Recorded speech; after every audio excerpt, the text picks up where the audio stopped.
This is Gail Morgan welcoming you to the Libertarian Counterpoint. Now, your host, James Just. Good evening. Welcome to the Libertarian Counterpoint. With me today is John Cameron, Jason McPhee from the Knuckleheads of Liberty, and back with us is Mr. Richard Fields. The good thing about having problems in the studio, Richard, is we get to see you. Well, that's a qualified good thing, I guess. Well, let's go. Let's just jump right in, because some of the things that maybe not so good is the chat by AI has been trained to lie, make stuff up, or not tell the truth, I suppose is another way to put this. Well, it's not so much lie as simply repeat the party line of the mainstream climate alarmists, which is that fossil fuels bad, windmills good, and it's not allowed. The question that it was asked was, what would you describe as the benefits of fossil fuels? And originally, it came up with when it was originally put together, and it came up with an answer that was, fairly reasonable. It said that, it's a dense form of energy, et cetera. But the people who control the AI couldn't have that, so they changed it to say that fossil fuels bad. Fossil fuel bad, bird choppers fossil fuels good. bad, climate change, terrible, and nuclear power is not. I think the significant part of the whole thing is we have learned that the mainstream media is merely a mouthpiece of the government and elites. Basically the managerial class of government, the administrative state, the deep state, whatever you want to call it, the people who are there forever and will never leave until they die. That's the managerial or the administrative state. What you can call it whatever you want. The bureaucracy.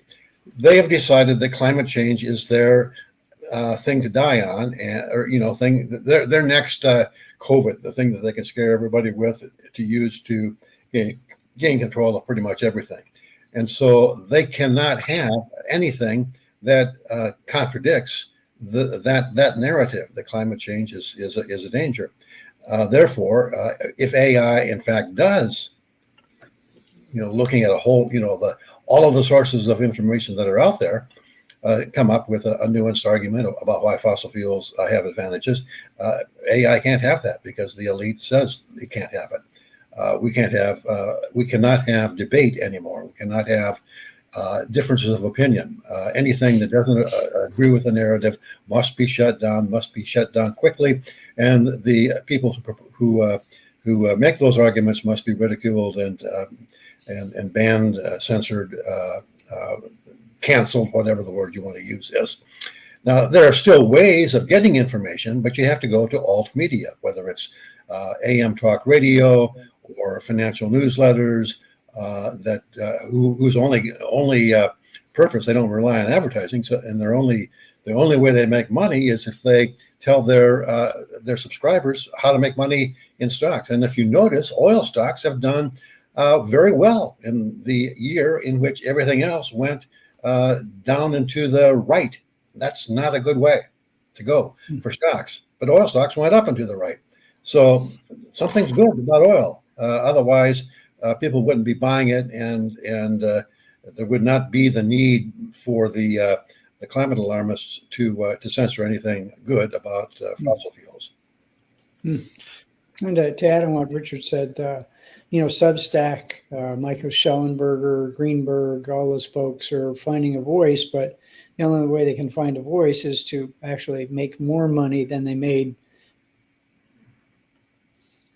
by selling their wares on various platforms. So on the one hand, it's great that they can make a darn good living, but on the other hand, it's horrible that people who assume that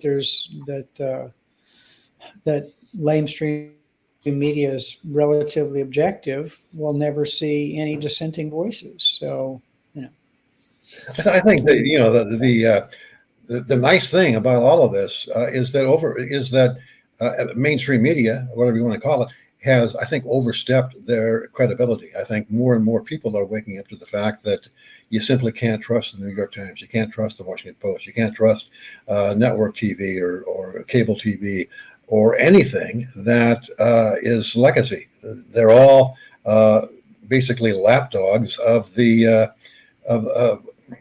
call it the military industrial intelligence state. We know that from the files that have been released, include social media in that too, Twitter, Facebook, LinkedIn, and so forth. We know that from the way Musk has been leaking the Twitter files, which show that the FBI in particular was paying Twitter to manage the tweets that actually got seen. The funny thing with all this is that you keep mentioning the mainstream media here. And I mean, to me, it seems almost like chat box is indistinguishable from the mainstream media. It's almost like they're engineering a non-human reporter so that there's no chance of an error. They'll accidentally tell the truth. Exactly. That's exactly what's happening. That's exactly what's happening. Yeah, it's kind of defeated the purpose of the AI chatbot. If you're going to tell it what it has to say, that's kind of defeating the whole purpose of the project in the first place. So I don't know what they're doing.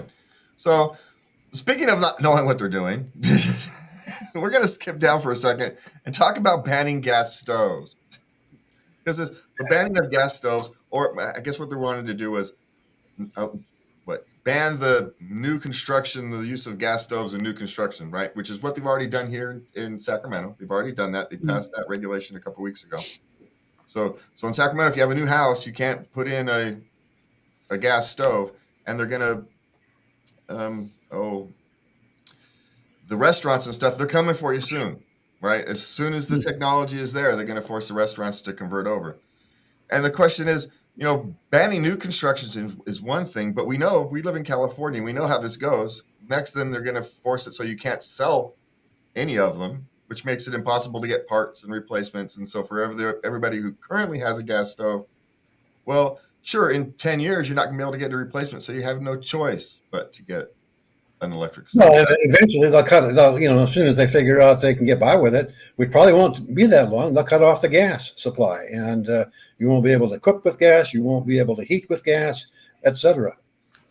And these are the same people who were 15 years ago were telling us clean natural gas. The exact same people. Yeah, and I mean the health detriments of natural gas cooking are marginal, to say the least. A properly vented gas stove is absolutely minimal as far as health danger is concerned. Well, the smoke from my cooking is far more dangerous than the gas stove. So that I can guarantee you. Hey, John, what do you think about it?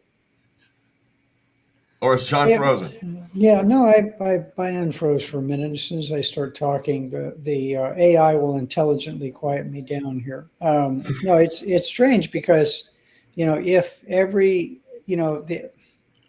they're working themselves into a corner where, right now, if it wasn't for natural gas, they shut off all the natural gas, the world would come to a grinding halt because there isn't enough electricity being produced by their mislabeled renewables. They are shutting down coal-fired power plants, and if they just instantly replaced all the coal-fired power plants in the world with natural gas-fueled power plants, which is, I'm not saying it's an easy conversion, but it's a conversion. You're just applying heat to boilers, basically. The amount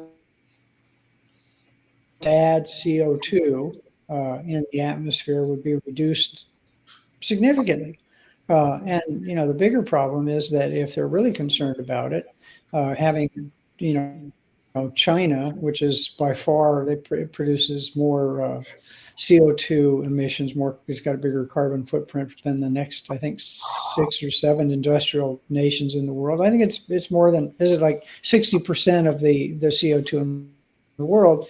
They're not even going to slow down their growth in CO2 emissions until 2035. And they're not even going to do it then because they're saying they're going to slow it down then, and they never do what they say. So we're going to, force people to do crazy things like put electric stoves in their houses where, when we had high temperatures in the summer, people were electric. You tell them not to cook. Don't run your air conditioning. Don't turn on your lights because it's bad for the environment. And then what people are going to do, they're going to buy lanterns. They're going to start using wood, which is crazy noxious and polluting. I wouldn't be surprised if people started finding a source of coal to use. So, well, John, that's already happening in Germany. Yeah, it's already happening in Germany. Germany's gas was cut off when probably, we don't know for sure, but probably the United States, in cooperation with Great Britain, blew up the Nord Stream gas line. The gas line from Russia to Germany. That was blown up under the ocean, and nobody's taking credit for it, but it's probably us or Great Britain, ensuring that Germany can't buy Russian gas. What are Germans doing? They're firing up old coal power plants, and German people are stockpiling logs out of their more or less pristine or now pristine national forests. It's absolutely nuts. But there's probably a more sinister explanation, and that is this: the people who are the most rabid anti pollution, green scaremongers are people who, if you talk to them where they are talk to them in private, where they are not going to be quoted on media, they will say the population of the earth is way too high. We need to decrease the population of the earth. Present company accepted, of course. And one way to do that is to make life so miserable that reproduction goes down, or that people actually end up starving to death, which is a very real possibility when you cut down the amount of inputs that fossil fuels and so forth and trade and all of the rest of things that have been shut down with COVID and now coming up with the environmental movement. They're shutting down a whole big chunk of industry that makes civilization what it is. And I think that's the goal. I don't think it's an accident. I think with some of the key players, it's actually the goal, because they're looking for population decrease, and that's one way to get it. Well, yeah, and ultimately, I think that leadership in Davos is trying to tell us is that you really don't need a stove to cook or to eat your mealworms and crickets. I mean, they're just fine without a stove. Yeah. And the crazy thing is too, if they're saying today that the gas stove is dangerous and anything in the name of health they can regulate, well, what's to stop them from eventually saying, hey, how many kids a year get burned on an electric stove? And we got to take your electric stove away from you too. Yeah. Or they determine that the microwave is too dangerous, right? Whatever it is. But I also want to point out the hypocrisy. These are the people who actually have their own gas stoves, right? It's not like people actually care. There's a great meme of Joe Biden going around who's basically cooking on gas. Yeah. So and OAC and on and on. You don't actually care about what they say they care about. That's actually the thing that's. I imagine some of them probably have a gas range on their private jets that they fly back and forth to Davos on. No doubt. No doubt. All right. So, but there are some good things. There was a kerfuffle, right, about this House speakership a couple weeks ago, but it turns out there might be a handful of potentially good things. Everything with it's like teenagers when you're dealing with politicians, right? Until it actually happens, I don't trust it. But they've given some compromises, and that the Freedom Caucus, and there's looks to be a few things that are looking up. Maybe some processes are back. Some normal governing processes are starting to return to the House. Is that a fair assessment there, Richard? Yeah, I would say so. If you take a look at the ability to recall the speaker, one representative in the House can put a motion on the floor to recall the speaker. That reins in the speaker's power. That's something that Nancy Pelosi never would have agreed to. If you look at the ability to have votes on single subjects and 72 hours to review voting on anything. That's a huge chink in the armor of those who try to pass all of their pork through omnibus spending plans. So there's a lot to, it's not a huge amount of progress, but it's progress in the right direction. And it happened only because the libertarians or quasi-libertarians, the libertarian Republicans, said to McCarthy, "We ain't going to vote for you unless you agree to our demands," and he did, and that's a good thing. I think the most important part of it is that the 2/3 majority for any spending increases, it's. I got a couple of friends who are hardcore Republicans, and they're saying Republicans don't really want to be in charge because then they get blamed for all this stuff, so they can yell and scream and make hay, but in the end, do nothing. But the idea that our founders knew that government, if The chat AI didn't like John speaking. yeah. So it never does, and the idea that you need a 2/3 majority for a spending increase, and they're trying to push, well, if we're going to, do any increases, we're going to do some reduction somewhere else. And some of the hardcore warmongering Republicans didn't want to go on board with that. And so, I think it's good. And the lamestream press and the new, what do you call it? The new old media, the Googles and the Facebooks, and not Twitter, thank goodness now, but all the rest of them are going to, somehow anybody coming up with the idea that running these kind of deficits is a bad thing isn't going to get a voice, and the headlines are going to scream. But our founders wanted gridlock. They didn't want a bunch of people, voting bread and circuses for the masses. They didn't want us, creating fiat currency and all the rest of this. But now these people once again have a voice. The Tea Party movement was a wonderful thing because they were talking about these very things, and then that fell apart. And now we're talking about them again. You can't have the deficits we're running, and I would love to see a constitutional amendment or laws passed because we can't run at a deficit, and that you need to start reducing government spending everywhere. Like our military spending. I know it's a drop in the hat, but we spend more than the next 6 nations behind us do on military. Oh, well, Jason, John froze up. We'll let you. Yeah, that's because I'm talking about graft and corruption.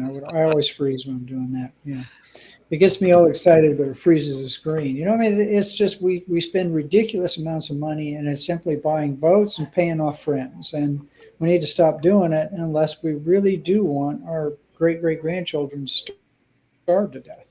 It's that simple.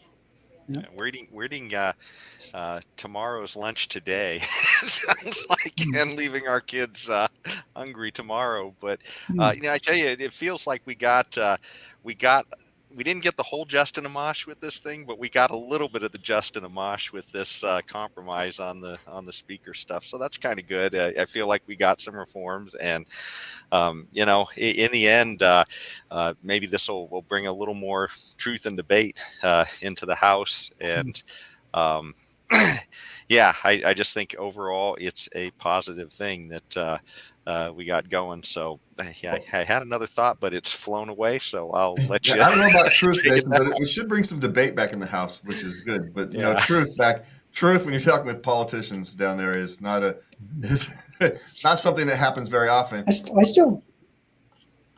Yeah, I want to ask my question again. Well, why is it illegal to lie to Congress when it's not illegal for them to lie to us? Well, what's brings up? Why is it a felony to lie to the FBI when they lie to whoever they're interrogating? Yeah, and it does. Like, Well, I was just going to say on that same note, one of the things that just remembered what it was, the January 6 tapes, the fact that they're going to require all that to be let out. So, I mean, the idea that they can literally see evidence that we can't see where they're throwing people in jail is just absolutely nuts to me. I mean, I think, you know, it'd be good for us all to see what really happened that day that our government is allowing itself to see and we can't see. Mm. Uh, I would call it the big nothing burger. No evidence that, you know, I mean, Trump's an idiot and shouldn't rein those people in, but, you know, some hooligans, and I'm willing to bet if you could get all that tape, all that video, you would find FBI agents scattered throughout the crowd instigating. You know, I bet you would.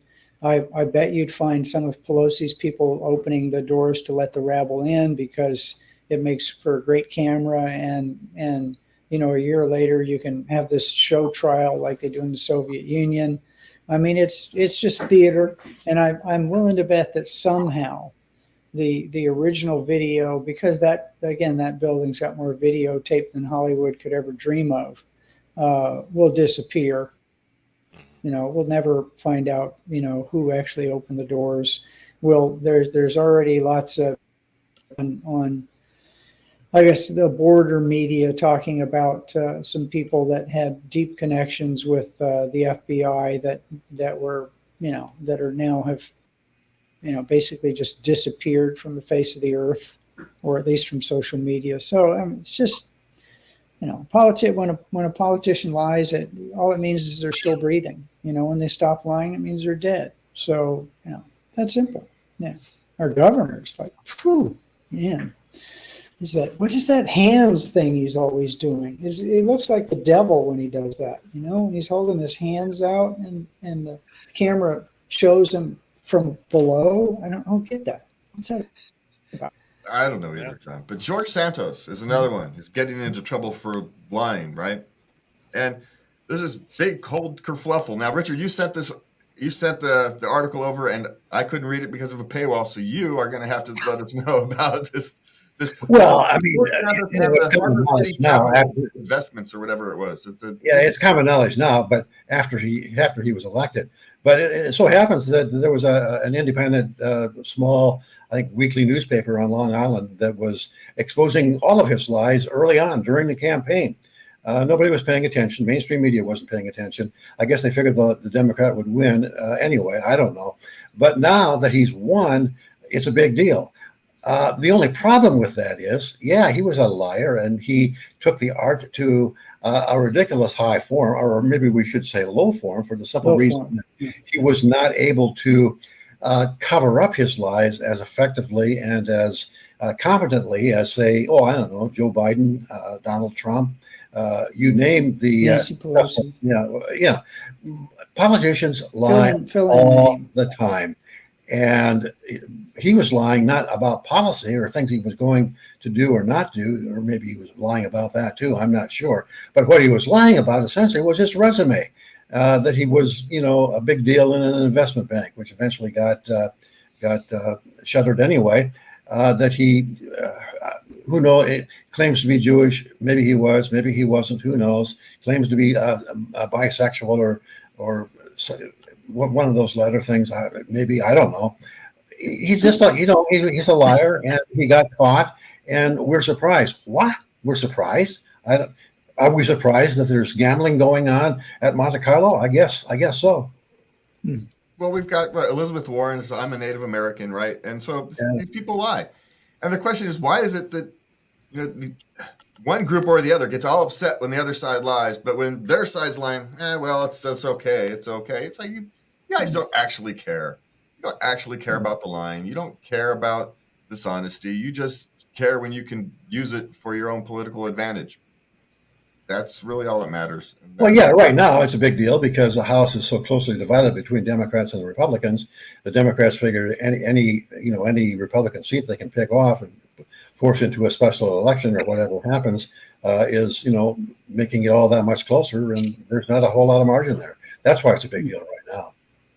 Well, I think also it shows incompetence on the part of the Republican Party. The red wave should have been much bigger. I'm saying Republicans are right, but they ran some just nasty bad candidates. Oh, incredibly bad. And didn't care that they were nasty bad. They just wanted to get him elected, and I mean, yeah, Trump has some pull, and might have helped the Republicans in some areas, but him, the fact that the only requirement for these people to get the support of the party is that they were Trump loyalists is that's pretty scary. They can have no other. I mean, the Dr. Oz or whatever her name is a charlatan and patent medicine monger. Walker or the running back. No, I don't know. No idea at all what to do in office. Maybe that's what we want. I think maybe we should just elect all the village idiots, which we can't use that term anymore, and put them in Congress. Just find not we find out after the fact that they're completely incompetent, but let's go look for the least competent people to start with, and just dress them up in clown suits and put them in Congress, because that's what they are. I can't remember who it was that you could get a better Congress. Maybe it was I can't. You could get a better Congress simply by picking 225 names at random out of the phone book than you do by going through the electoral facade. You'd probably get a more honest Congress anyway. Yeah, there are some rare exceptions. There's some good folks. We've got less than 2 minutes, but I want to cover this one. The Russiagate misinformation ended up being the misinformation, as the Twitter files have now kind of exposed clearly that the Twitter execs knew that the Russian bot stuff was nonsense. They told the Democrats and the FBI and intelligence agencies, we don't see what you're saying. But yet everybody went with it anyway. And eventually Twitter just kind of surrendered to the pressure. What else are you going to do? If they keep hammering you over this kind of thing, you eventually kind of surrender, right? Because what else are you going to do? I think the lesson to be learned there is the deep state, the administrative state, the people behind the politicians that are, the civil service, whatever. Those are the people that are in control. And they didn't want Trump for good reasons and bad. I mean, Trump had a whole lot of bad reasons for why you would not want to vote for this clown, but he did a few good things, appointing Supreme Court justices being one of them. In any case, the administrative state did not want Trump. They pulled out all the stops to prevent that from happening, including de facto censorship of not only the mainstream media, but also the alternative media. The only thing you can trust anymore is a few financial sites and AM talk radio. That's it.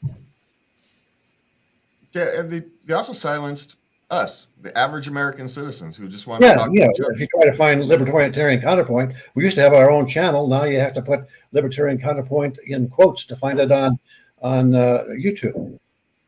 Yeah, so they've made it, the shadow banning and the censoring is kind of, and I'm sure the reason that really should be the having story of the technical rest difficulties is sabotaged by the deep state. I'm sure that's what it is.